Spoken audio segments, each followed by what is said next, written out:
है वो आपके यहाँ प्रिंट आउट रखा हुआ है, आराम से आप लोग ले लेंगे, बाद में ही पड़ा हुआ है। काफ़ी कॉपियाँ हैं और अगर कम पड़ेंगी तो हम बाद में और मंगवा लेंगे। साथियों, आप सबका पुनः स्वागत है। जैसा कि आप सब अवगत हैं, आप सबने कांग्रेस अध्यक्षा श्रीमती सोनिया गांधी का संबोधन सुना। उन्होंने याद दिलाया कि यह शिविर आत्मचिंतन के साथ साथ राष्ट्र के मुद्दों पर चिंतन का भी है। हम सब रोजमर्रा में देखते हैं कि अनेकता में एकता की संस्कृति के बजाय घृणा, कलह, नफरत फैलाने की कोशिश हो रही है। अपने भाषण में उन्होंने इसका जिक्र किया। संविधान पर हमला हो रहा है, संस्थाओं पर हमला हो रहा है, संवैधानिक संस्थाओं पर हमला हो रहा है। देश के समक्ष परेशानियां हैं, महंगाई की, बेरोजगारी की, गिरती अर्थव्यवस्था की, और इन सब से जुड़ा हुआ समस्या है युवाओं की समस्या का। जैसा कि पिछले सत्र में और पिछले कुछ दिनों से कह रहे हैं कि ये शिविर, नव संकल्प शिविर जो है 50 अंडर 50 जिसका एक थीम है, और यहां हम आपके समक्ष आज युवाओं को लेकर के आए हैं। मैं स्वागत करता हूं युवा नेता राजा वारिंग जी का, पंजाब से अध्यक्ष हैं, आप सब भली भांति परिचित हैं। हमारे साथ हैं भारतीय राष्ट्रीय कांग्रेस की राष्ट्रीय प्रवक्ता रागिनी नायक जी, हमारे साथ हैं आदरणीय अलका लांबा जी, साथ है युवा कांग्रेस से अभी महिला अध्यक्ष बनी नई सांसद राज्यसभा में जेबी माथर जी, और करिश्मा ठाकुर जिन्होंने अभी चुनाव लड़ा उत्तर प्रदेश में। आप हम सब इनका स्वागत करते हैं और मैं आग्रह करूंगा सबसे पहले अध्यक्ष राजा वारिंग जी से कि आप सब अपनी बात बारी बारी से कहें और उसके बाद हम आपके सवाल लेंगे। नमस्कार साथियों, पहले तो मैं माफी चाहूंगा कि 10-15 मिनट हम लोग लेट हुए। मैं उस बात के लिए आपसे माफी चाहता हूं। नव संकल्प शिविर में भारतीय राष्ट्रीय कांग्रेस की तरफ से आप सबका स्वागत और अभिनंदन करता हूं। जैसा कि आपको बताया गया कि इस 3 दिवसीय शिविर में माननीय कांग्रेस अध्यक्षा श्रीमती सोनिया गांधी जी ने युवाओं के ऊपर एक कमेटी बनाई और उन्होंने कहा है कि इस कमेटी में आपने युवाओं को बारे में चर्चा करनी, किस प्रकार से पार्टी में युवा और देश के युवा की बात रखी जाए। भारत युवाओं का देश है। यहां 25 साल के कम उम्र के 50% आबादी है और 35 साल की उम्र के 65% आबादी है, और औसतन अगर एवरेज हम आयु की बात करें तो 29 साल है। तो भारत में बिना युवाओं की बात किए और उनके लिए नीतियां बनाए ना तो सरकारें ना कोई संगठन चल नहीं सकता है। यहां युवाओं की अपेक्षाओं और की बात ना हो, वहां भारत की बात नहीं कर सकते। हम युवाओं की समस्या और चुनौतियों पर हम चर्चा करेंगे, कैसे युवा मजबूत हो और कैसे हम युवाओं को के लिए नए अवसर पैदा करें ताकि भारत का युवा अपने सपनों की उड़ान भर सके। नव संकल्प शिविर में हम भारत के युवाओं की बात करेंगे, चाहे पार्टी के भीतर का युवा हो, चाहे भारत का आम युवा साथी हो। उनकी जरूरतें और अपेक्षाओं पर हम एक मजबूत नीति तैयार करेंगे। भारतीय राष्ट्रीय कांग्रेस युवाओं के लिए एक ऐसा प्लेटफॉर्म है जहां युवाओं के से सीधा संवाद हो सकता है।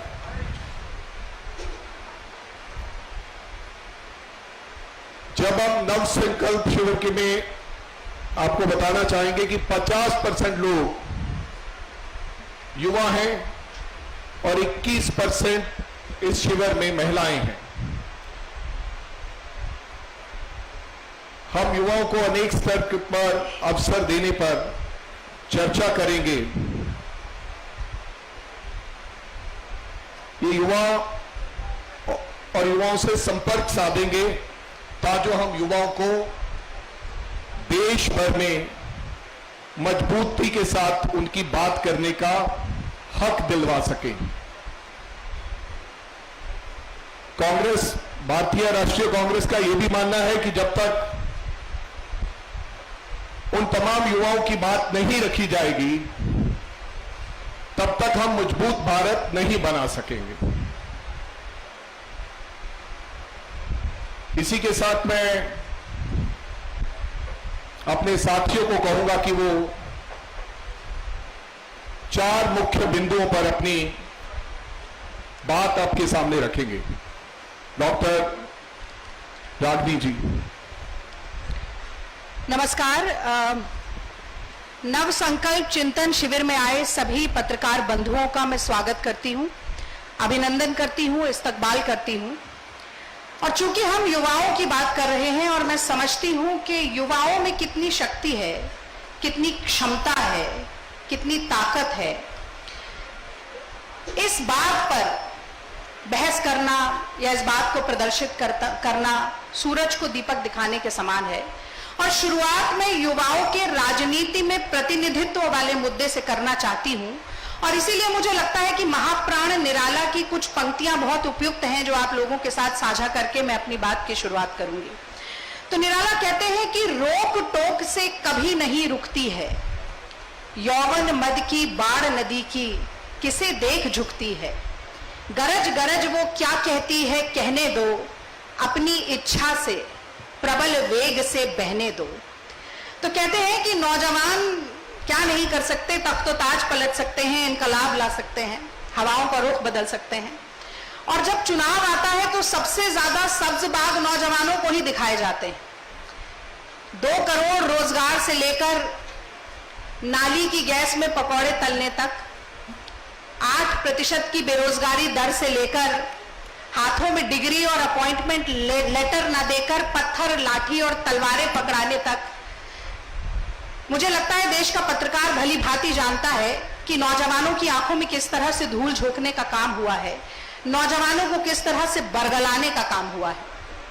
अब चूंकि मैं खुद एक छात्र नेता रही हूं, हम छात्र शक्ति को, युवा शक्ति को राष्ट्र शक्ति कहा करते थे, आज भी माना जाता है।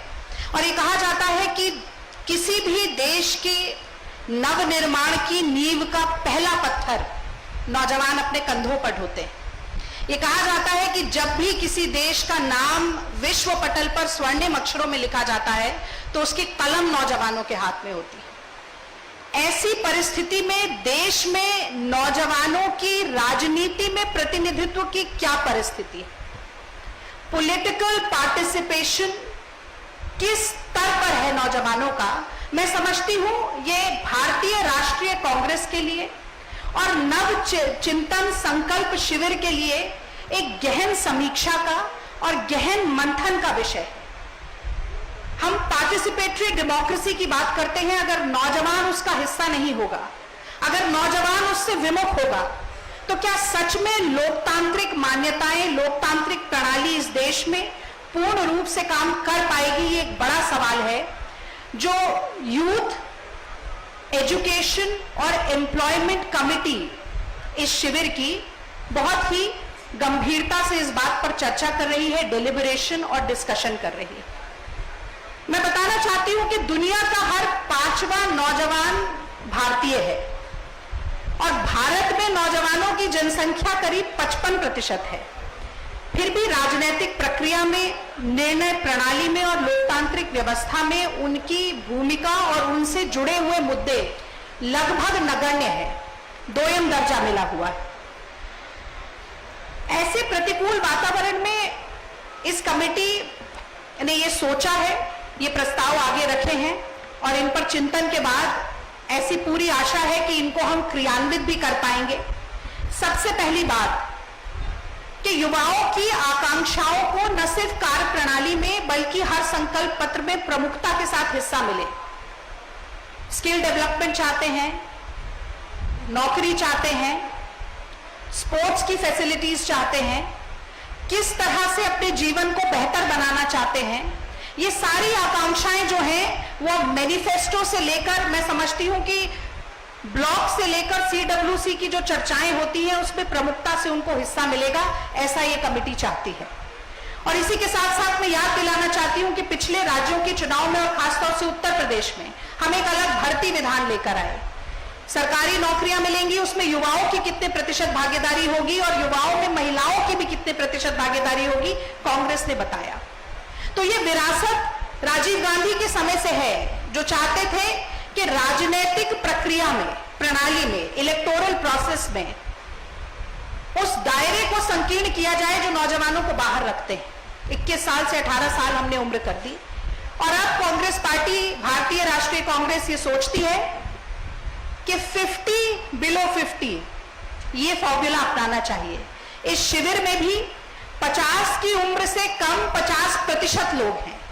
तो ब्लॉक के स्तर से कांग्रेस की वर्किंग कमेटी के स्तर तक 50% नौजवानों को हिस्सा मिल सके, 50 बिलो 50 का फॉर्मूला कांग्रेस पार्टी, भारतीय राष्ट्रीय कांग्रेस अपनाए, ऐसा विचार हम लोग कर रहे हैं और इस पर क्रियान्वयन भी होना मैं समझती हूं कि पूरी तरह से संभव है।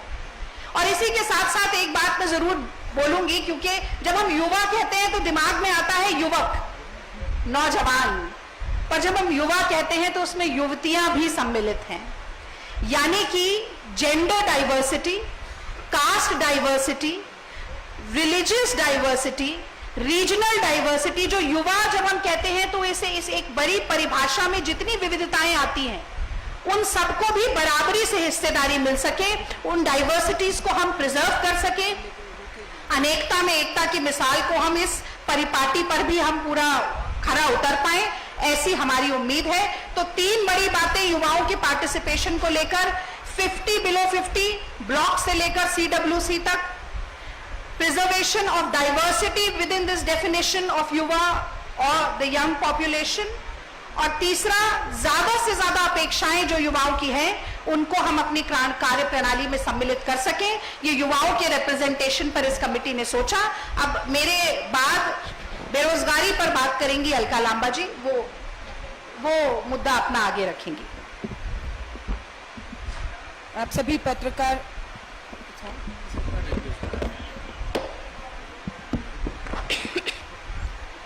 पत्रकार साथियों को नमस्कार। हमारे कन्वीनर जो हमारे युवा, शिक्षा, रोजगार, यूथ एंड एम्पावरमेंट कमेटी के कन्वीनर हैं, मैं उसकी सदस्य हूं। केरला से राज्यसभा सांसद JBG भी उसकी सदस्य हैं। 3 बजे हम लोगों की चर्चा शुरू हुई। चर्चा कहूं, चिंतन शुरू हुआ। इस कमेटी के सदस्यों ने चिंतन में सबसे पहले चरण में देश के युवाओं के सामने जो समस्या है उसका जिक्र किया है। अभी टी ब्रेक है, उसके बाद हम उस चर्चा को, उस चिंतन को आगे बढ़ाते हुए समस्या के समाधानों के अंत तक पहुंचेंगे और यहां से एक समाधान देश के करोड़ों बेरोजगार युवाओं के लिए लेकर निकलेंगे। कमेटी की चर्चा में सामने आया कि बेरोजगारी सबसे बड़ा मुद्दा आज देश के करोड़ों युवाओं के सामने, अगर सबसे पहला अगर मुद्दा है जो चिंतन करने की हमें आवश्यकता आज महसूस हुई, वो बेरोजगारी है। क्योंकि बेरोजगारी बर्बादी साबित हो रही है इस देश के युवाओं के लिए। बेरोजगारी मानव निर्मित है, ये भी चर्चा में आया। ये मानव निर्मित इसलिए है, बेरोजगारी बढ़ने के पीछे मानव निर्मित या मैं कहूं मोदी सरकार के फैसले, जिसमें जीएसटी, नोटबंदी और तालेबंदी को सबसे बड़ा कारण माना गया है। दोहराया गया कि केंद्र की सरकार ने हर साल 2 करोड़ नौकरियों का वायदा किया था।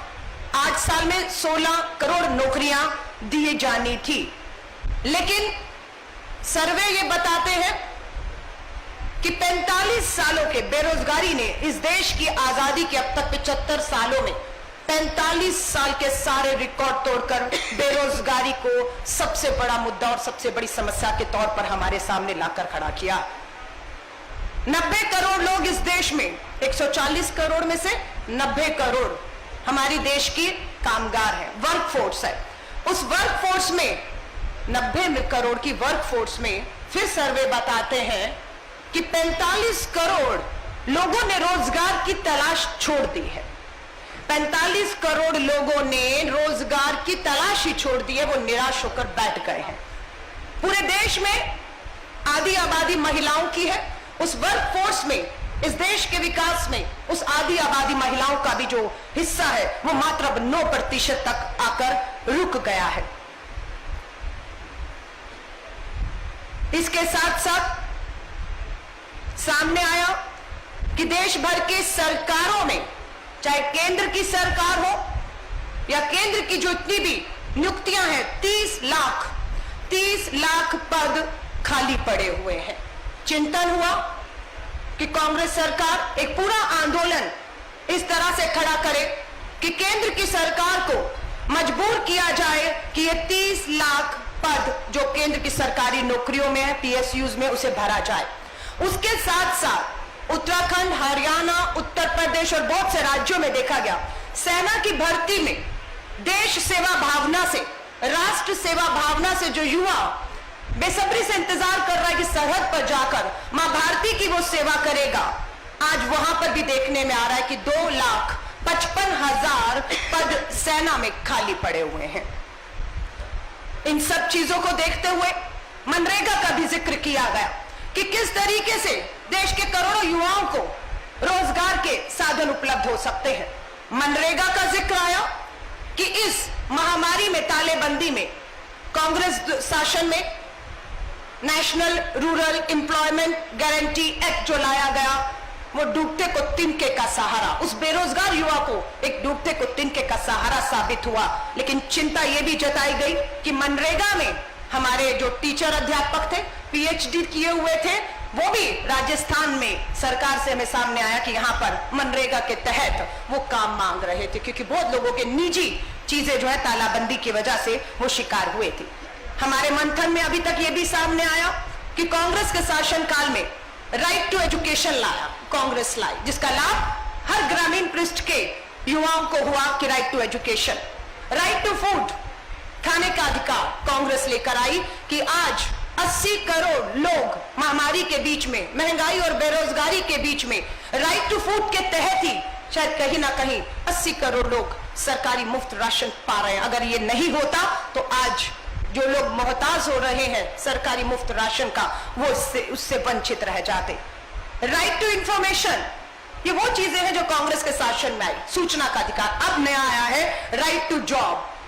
ये अधिकार देश के युवाओं को वंचित रखा गया है। जिस तरह से right to information, right to food, right to education, वैसे ही राइट टू जॉब भी अधिकार युवाओं को मिलना चाहिए। इन सब मुद्दों पर हमारी लगभग आज और कल 12 घंटे 30 मिनट चर्चा होने वाली है। उसमें से अभी सिर्फ शुरुआत के 1.5 घंटों में हमारे जो कमेटी है उसके सामने जो चीज आई वो हमने तुरंत आपके सामने रखी है। चिंतन चल रहा है, समस्याएं आ रही हैं, लेकिन हम पूरी उम्मीद देश के युवाओं को जो आज कांग्रेस के इस चिंतन शिविर की तरफ, चाहे हमारा पार्टी का युवा कार्यकर्ता देश भर में हो या गैर राजनीतिक युवा हो, जो एक उम्मीद लगाकर आज इस मंथन, इस चिंतन की तरफ, कांग्रेस की तरफ उम्मीद लगाकर देख रहा है, हम उन्हें विश्वास दिलाना चाहते हैं। हम यहां उनके लिए बैठे हैं। हम देश के करोड़ों युवाओं के हक को, अधिकार को दिलाने के लिए बैठे हैं और हम इस चिंतन के अंत में एक समाधान लेकर जरूर बाहर निकलेंगे और वही एक उम्मीद की किरण देश के करोड़ों युवाओं के लिए साबित होगी। धन्यवाद। जेबी जी।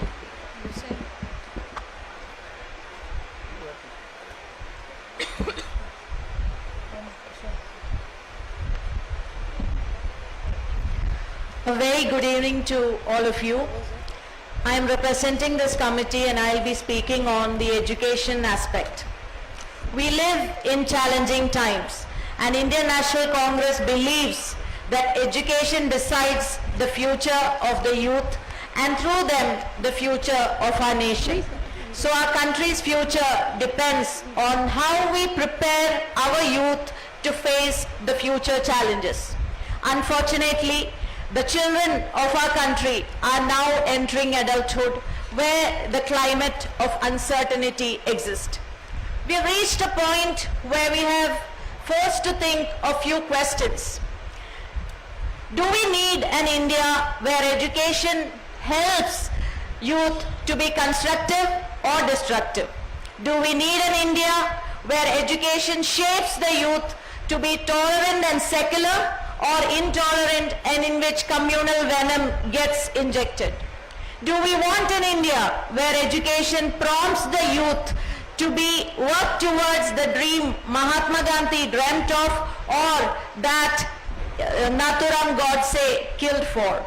Do we want an India where scientific temper is the basis of education, respecting tradition, what Nehru envisaged, or which has ignorance of science as the basis of education? Do we want an India where universities are turned into places of where communal harmony is spread, or to a place which ignites hate speeches and communal rights, and how this communal disharmony exists? In Chintan Shivir, we are discussing, deliberating on all these issues, and Indian National Congress wants an education system where the youth is self-reliant and how they can be constructive and how they are equipped to face the future challenges. We want an education system where the youth will be faced with scientific temper, and also where the most important thing of facilitating India to remain as a tolerant and a place of tranquility. All these are what we want to be reflected in national education policy. But unfortunately, the national education policy of NDA government is run with a political agenda, with a communalizing agenda. For example, issues like the text history being distorted and also communalizing in the textbook elements which were never earlier.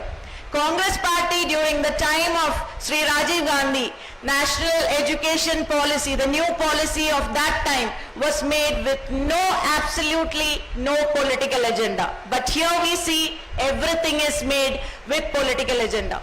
Currently, we find the dropout rate after elementary education is very high in India, as also the enrollment date of the students who are enrolling for education, that is also which is reduced to a very low. So we consider all these are issues which needs to be addressed, and also two important aspects which we would like to discuss in the Chintan Shivir committee is one, regarding the UPA government's right to education, wherein the children till the age of 14 years were provided compulsory education. So that how we can take it to the next level, that is by ensuring the education till in the higher education aspect also. Secondly, another thing which we would like to address is on the demographic dividend. Because our country, by its 2026, we will be reaching where the 65% of the population would be within the age of 15 to 64 years. So we would like to address it from that point of view, where this country should be one where there is skilled population which will face the needs of global standards. So what UPA government had started a skill mission program, which initiated well, but right now the NDA government's Skill India program is a mere PR exercise. So we will be deliberating on how we can include more avenues to make skill programs more accessible and global standards can be met. So I would like to conclude by saying this Chintan Shivir will be a forum where the education which develops the future of our country, the issues right now being faced, how that can be addressed, and how Indian National Congress thinking can be developed to meet the needs of Congress, and also how we can be an eye-opener to the existing government. Thank you. Thank you, Jay ji. Now I will request Karishma Thakur ji. Karishma, open करें. मेरा सभी पत्रकार बंधुओं को नमस्कार है. मैं करिश्मा ठाकुर उत्तर प्रदेश महिला कांग्रेस की अध्यक्षा हूं और हमारा ये मानना है कि भाजपा के शासनकाल में नौजवानों के सपनों के साथ खिलवाड़ हो रहा है. हम सब ये समझते हैं कि जिस तरह से आज पेपर लीक किए जा रहे हैं, एग्जामिनेशंस लीक किए जा रहे हैं, परीक्षाएं लीक की जा रही हैं, कहीं ना कहीं नौजवानों के सपनों को तोड़ा जा रहा है. भारत का वो युवा जो अपने सपनों को लेकर मेहनत करता है, कोचिंग करता है, फिजिकल ट्रेनिंग करता है, उसके माता पिता की आर्थिक स्थिति जो भी हो, उसके माता पिता ये प्रयास करते हैं कि कैसे भी अपने बच्चे को हम पढ़ाएं, उसको पढ़ाकर उसको आगे बढ़ाएं. आप सोचिए, जब एक नौजवान परीक्षा में उत्तीर्ण होने जाता है तो उसके पीछे उसकी आर्थिक स्थिति कितनी भी कमजोर रही हो, उसके पास जेब में पैसा हो ना हो, वो अपना किराया लगाकर ट्रेन में सफर करता है. ट्रेन में सफर करने के बाद रातों रात सड़कों पर सोकर, फुटपाथ पे सोकर वो इंतजार करता है कि सुबह होगी और मैं अपनी परीक्षा में उत्तीर्ण होऊंगा, मैं परीक्षा दूंगा और उसको पास करके मुझे रोजगार मिलेगा. लेकिन वो देश का युवा जब परीक्षा देने जाता है, उसे पता चलता है कि पेपर तो लीक हो गया, परीक्षा तो निरस्त हो गई. उसके बाद उसके सपनों पर, उसके परिवार के सपनों पर, उसकी मानसिक स्थिति का जो हाल होता है उसकी हम कल्पना भी नहीं कर सकते. मैं आपको ये बताना चाहती हूं कि पिछले 2 सालों में उत्तर प्रदेश के अंदर 17 परीक्षाएं रद्द कर दी गई, कैंसिल कर दी गई. पहले तो सरकारी नौकरी नहीं, फिर भी कुछ मौका आए तो पेपर लीक हो जाते हैं, और अगर परीक्षा दे दी तो सालों साल लोग इंतजार करते हैं कि हमारा रिजल्ट कब घोषित होगा. बड़े दुख की बात है कि रेलवे ग्रुप डी के 1.25 करोड़ नौजवान 2 साल से अपने परिणामों का इंतजार कर रहे हैं कि हमारी परीक्षा का परिणाम आए तो हमें रोजगार मिल सके. और ये पेपर लीक कौन करता है? ये पेपर लीक करते हैं अधिकारी, शासन प्रशासन के लोग. चंद पैसों के लिए युवाओं के भविष्य के साथ खिलवाड़ किया जाता है. जब भी उत्तर प्रदेश में पेपर लीक की कोई समस्या आई, युवाओं से संबंधित, बेरोजगारी से संबंधित कोई समस्या आई, तो आदरणीय प्रियंका गांधी जी ने उनकी आवाज को उठाया. और कांग्रेस पार्टी इस संकल्प के साथ आगे बढ़ रही है कि हमारे जहां पर भी सरकारें हैं, हम जहां पर भी शासन कर रही हैं, वहां पर ऐसी समस्याएं ना हो, और यदि होती हैं तो जो भी लोग पेपर लीक मामले में लिप्त हैं, उन पर सख्त से सख्त कार्रवाई की जाए. बहुत बहुत धन्यवाद. धन्यवाद करिश्मा. आपके सवाल हो तो एक एक करके इंगित करें, उनका जवाब देने के लिए. अदिति जी.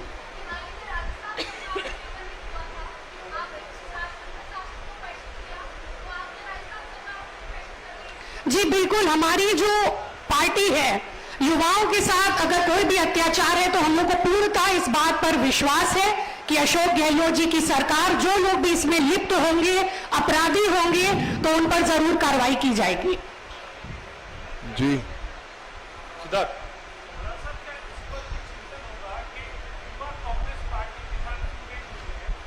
युवा कांग्रेस पार्टी के साथ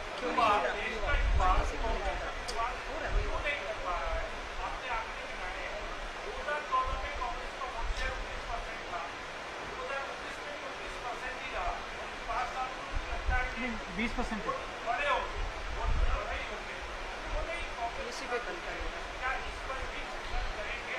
बिल्कुल अवश्य रूप से इन तमाम मुद्दों के ऊपर चिंतन हो भी रहा है और हमने कहा है कि चाहे वो कांग्रेस से जुड़ा हुआ युवा हो, चाहे वो बाहर का युवा हो, तमाम चीजों के ऊपर चिंतन हो रहा है। बिल्कुल ये हमारा बहुत ही महत्वपूर्ण चीज आपने कही है कि युवा हमारे साथ क्यों नहीं जुड़ रहा है और क्यों वोट शेयर कम हुआ है, उसके ऊपर भी सारी चर्चा होगी। सिद्धार्थ भाई, एक मिनट में इसमें कुछ जोड़ना चाहती हूँ। देखिए, जब हम ये कह रहे हैं कि युवाओं के सपने क्या हैं, युवाओं के मुद्दे क्या हैं, युवाओं की एस्पिरेशंस क्या हैं, महत्वाकांक्षाएं क्या हैं, इस पर चिंतन होगा और उन्हें हम किस तरह से अपनी कार्यप्रणाली का हिस्सा बना सकें, हम अपने मैनिफेस्टो का प्रदेश में या देश में हिस्सा बना सके और उसको क्रियान्वित कर सके।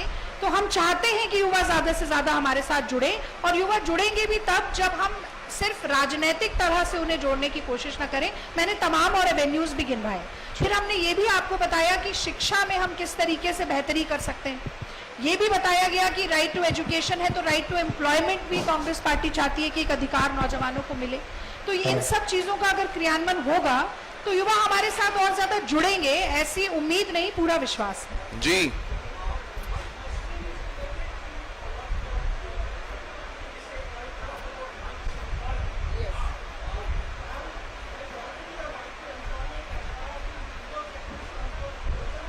माइक ले लीजिए, आप सुन नहीं रहा।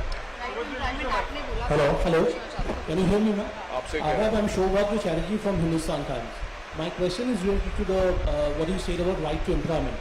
Now, Manrega is a form of right to employment for the rural sector. Could you like to elaborate on what you mean and what is the scope of this proposed right to employment? Thank you. Sorry. You talked about right to employment. हाँ, पूछिए। क्या right to job को आप दो स्टेटों में लागू करोगे? देखिए, ये चर्चा में आया है। आप लीगल गारंटी की बात कर रहे हैं, बिल्कुल लीगल ही है। RTI, right to food, right to education, RTI, सूचना का अधिकार, तो जो भी बात हो रही है वो लीगल हो रही है कि अगले 2 साल तक कांग्रेस एक विपक्ष के तौर पर एक मजबूत भूमिका निभाते हुए अब की सरकार को कैसे मजबूर कर सकती है, वरना 2024 एक बड़े बदलाव की तरफ देश का युवा जो देख रहा है, और उस बदलाव में कांग्रेस अपने आप को इन सब लीगलिटीज के तौर पर जो किया है, आगे भी राइट टू एम्प्लॉयमेंट को कैसे कर सकती है। और आपने मनरेगा की बात किया। मनरेगा जो है नेशनल रूरल है, लेकिन हमारी सरकारों ने उसे अर्बन में भी करने की शुरुआत कर दी है। राजस्थान तो अब जो देखा जा रहा है वो एक पूरे रूरल या अर्बन मिलाकर देखा जा रहा है। Yes, Hello. देखिए, हमारी जहां दोनों सरकारें हैं, हमारी अपनी सरकारें, सहयोगियों की मैं अभी बात नहीं कर रही, लेकिन हाँ, ये बार बार चर्चा में आया कि हमारी राजस्थान और छत्तीसगढ़ के दोनों मुख्यमंत्री और 2 जगह हमारी सरकार है, चिंतन शिविर में उपस्थित है। वहां पर हम जो बात कर रहे हैं, सबसे पहले हम वहां लागू करके अपने एक उदाहरण दूसरे भाजपा शासित राज्य या गैर कांग्रेस शासित राज्यों में हम करा पाए। I would like सॉरी, माफी चाहूंगी, उनके बाद I would like to know what the Congress will do to encourage the youth to join the party. That is one of the problems facing the party, I feel. So what is the Congress going to देखिए, मैं do फिर about yes. the youngsters joining the party? There should be young faces there, because once the older generation goes, there should be a next batch of leaders. So what is the party going to do for that? तो मेरे And को can you please respond in English? Sorry, because it makes it very. You can mix it, but so that we understand. what I personally feel, this I can only tell after the discussion only. But today only I don't announce anything that how we can do that. But seriously, we are thinking on that, and discussion is going on. And after the on 13th, 14th, last 15th, we will tell you that what is ultimately हम क्या उसमें निकल के आया है और क्या होगा और कैसे देश का युवा कांग्रेस पार्टी के साथ जुड़ेगा। मेरा सवाल है जी, मेरा सवाल ये है, सुनिए, मेरा सवाल है कि आज नवसंकल्प शिविर के शुरू होने के 2-3 दिन पहले राजस्थान के पूर्व उप मुख्यमंत्री सचिन राजस्थान में के पूर्व उप मुख्यमंत्री हाँ डिप्टी सीएम, उन्होंने ये कह दिया कि 40% जो है रिप्रेजेंटेशन ऑर्गेनाइजेशन सेटअप पे युवकों को मिलने वाला है, कांग्रेस की तस्वीर बदलने वाली है, सूरत बदलने वाली है।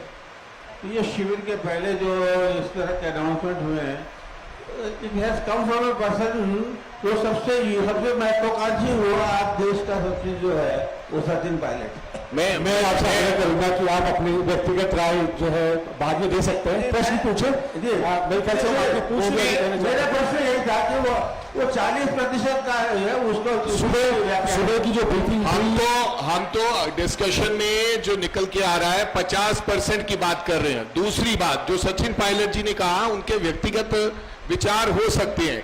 हम कह रहे हैं नहीं, हम कह रहे हैं कि ये संकल्प जो चिंतन शिविर हो रहा है, ये 3 दिन की डिस्कशन के बाद आपको बता दिया जाएगा। अगर देश का युवा ये चाहता होगा कि 40% ऐसा होना चाहिए तो ऐसा होगा। सुबह आंसर दिया इस सवाल का, वही मैं कह रहा हूं कि आप इस सवाल का उत्तर सवेरे के सत्र में दिया गया है आपको। तमाम बेरोजगारी और युवाओं की पीड़ा के बावजूद बीजेपी को इसका खामियाजा क्यों नहीं भुगतना पड़ रहा, इसको बदलने के लिए कांग्रेस क्या कदम उठाएगी?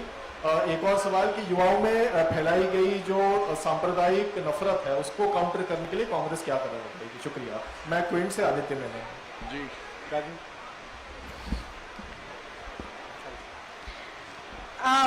मैं आपका और आपका दोनों का I will try to answer both the questions. You see, I think the challenge for the Congress party right now is to provide a compelling vision of India which is different from the BJP and also of the regional parties.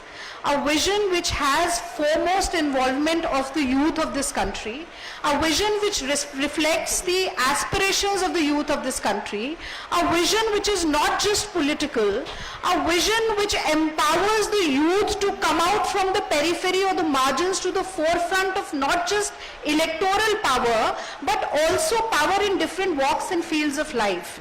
It is a big challenge, and I feel that every challenge comes with an inherent opportunity. Okay, so at this point in time, as the convener of this committee has said, that we are going to deliberate, we are going to have discussions. These are the ideas which we have floated for discussion, and as we will get more and more suggestions, we will be able to consolidate this idea and come up with a framework, an action plan, a vision which I am 100% sure is going to get the youth of this country to be more sympathetic towards the Congress party, to lean more towards the Congress party, क्योंकि मुझे इस बात का पूरा विश्वास है कि कोई भी माता पिता ये नहीं चाहते हैं कि उनके बच्चों के एक हाथ में डिग्री हो और दूसरे हाथ में पत्थर हो या लाठी हो या तलवार हो। वो चाहते हैं कि एक हाथ में डिग्री हो और दूसरे हाथ में अपॉइंटमेंट लेटर हो, और वही कांग्रेस पार्टी इंश्योर करना चाहती है। आपने बिल्कुल ठीक कहा कि इस बात से हम गुरेज नहीं कर सकते, हम झुठला नहीं सकते कि 2019 के चुनाव में ज्यादा से ज्यादा नौजवानों ने भारतीय जनता पार्टी को वोट दिया। हम इस बात से भी गुरेज नहीं कर सकते कि सांप्रदायिकता का माहौल है। एक भारतीय को दूसरे भारतीय से जाति के नाम पर, धर्म के नाम पर, भाषा के नाम पर, वेशभूषा के नाम पर, खान पान के नाम पर लड़ाने की कोशिश की जा रही है, पर वही तो चुनौती है। हम उस रास्ते पर नहीं चलेंगे। हो सकता है कुछ समय के लिए देश के नौजवानों को इस तरह से दिखाया गया कि वो एक संकीर्ण सोच, एक बहुत ही रिस्ट्रिक्टेड फ्रेमवर्क में सोचे। हम उसे तोड़ेंगे और हम नौजवानों से कहेंगे कि आपकी जिंदगी को बेहतर बनाने का काम हम करेंगे, क्योंकि नौजवानों को सस्ता नहीं मिल रहा है पेट्रोल और डीजल बाइक में भरने के लिए। उनके घर के लिए सिलेंडर, गैस और ये सारी चीजें सस्ती नहीं हो रही हैं। दूध, खाने पीने का दाम लगातार बढ़ता जा रहा है। तो ये सारी चीजें मुझे लगता है कि धीरे धीरे समझ में आएंगी। हम एम्पावरमेंट के लिए, हम उनकी आवाज को मजबूती देने के लिए इस चिंतन शिविर में चिंतन तो करेंगे ही। इसमें से जो विष और अमृत दोनों निकलेगा, उसका किस तरह से विष को दूर रखना है या कौन नीलकंठ बनेगा, इस पर भी हम चर्चा करेंगे, और किस तरह से अमृत हम जनता के लिए बांट सकते हैं ये भी देखेंगे। बिल्कुल, बच्चे की जब उंगली जलती तभी वो आग से डरता है। मौसमी, आपके पास आऊंगा, एक आप सवाल वहां से ले लूं, कोने से बहुत देर से इंतजार कर रहे हैं।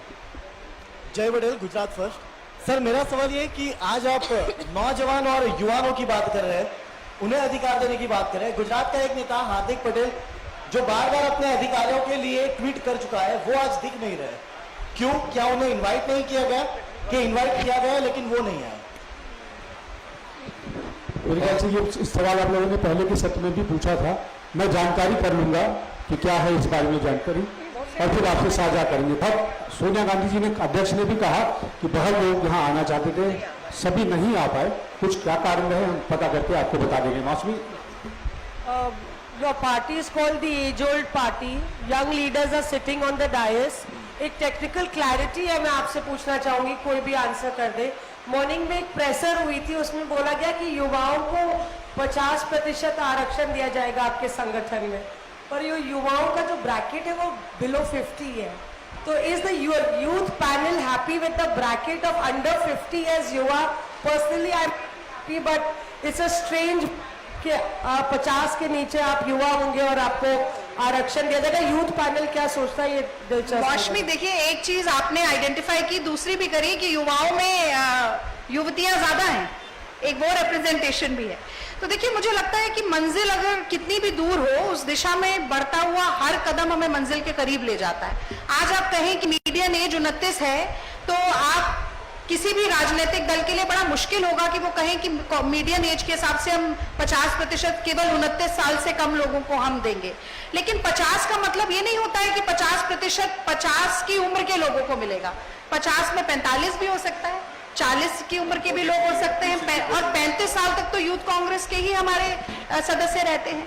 तो उसको हम नकारात्मक दृष्टि से ना देखें कि 50 तो आप बहुत 50 साल के आदमी को युवा बता रहे हैं। हम कह रहे हैं कि 50 की उम्र से कम के लोग 50% प्रतिनिधित्व पाएंगे। संगठन की पोस्ट पर भी, टिकटों में भी उनको ये प्रतिनिधित्व मिले, हम चाहेंगे। और इसके अलावा जैसे ये कमेटी बनी है, ऐसी और भी संगठनात्मक बड़ी जिम्मेदारियां जो हैं, उसमें इस तरीके से यूथ का रिप्रेजेंटेशन। हम फिर आपको मौका देंगे, कल सुबह फिर हम आएंगे आपके पास। अंजलि, मगर बहुत महत्वपूर्ण है तो पूछ लीजिए आखिरी सवाल। हाँ आप भाई उनको माइक दे दिए, सुबह पहला सवाल अभी से लूंगा मैं। अभी जैसे रिजर्वेशन की बात हो रही है, एट प्रेजेंट जो पदाधिकारी हैं उनमें अंडर 50 लोगों का कितना परसेंटेज है, कोई आंकड़ा है उसका? नहीं, आंकड़ा तो ऐसा मेरे पास नहीं है, लेकिन मैं आपके सामने उदाहरण हूं। पीसीसी प्रेसिडेंट हूं और मैं 43 साल की उम्र है मेरी। तो ऐसे बहुत से Goa president, if you talk about is the youngest president, वो कितना 38।